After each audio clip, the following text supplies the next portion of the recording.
xogayaha midowga Afrika oo qaabilsan Soomaaliya danjiro Francisco Madera oo shir jiraayad ku qabtay Muqdisho ayaa wuxuu ka hadlay xaaladda siyaasadeed ee ka jirta dalka sidoo kale wuxuu saxaafadda ka hor aqriyay war saxaafadeed ay soo saartay midowga Afrika ee AMISOM kaas oo ku qotoma xaaladaha iska soo horjeeda ee ka jira dalka.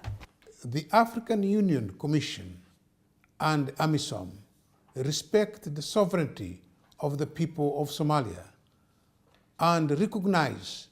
midowga Afrika iyo AMISOM waxay aqoonsan yihiin isla markaana dhowrayaan xaqa uu baarlamaanka federaalka Soomaaliya u leeyahay in uu jaangooyo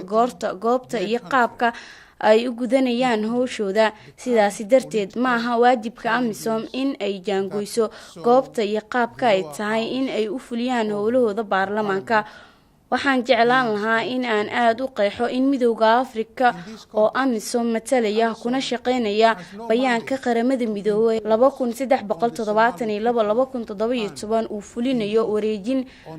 wajiyeysan oo shuruud ku xidhan oo mas'uuliyadda amni lagu wareejinayo ciidamada qalabka sida ee Soomaaliya iyo in kacsanaan siyaasadeed ee hadda taagan aanay sinaba u saameynaynin AMISOM ama aanay uga qasbanayn in ay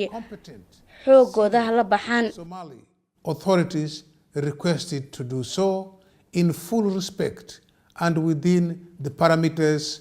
of AMISOM's mandate. dhawaanahan dalka waxaa ka jirtay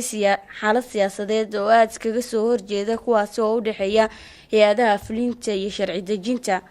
Maryam Xuseen Jibriil, TV-ga SBS, magaalada Muqdisho.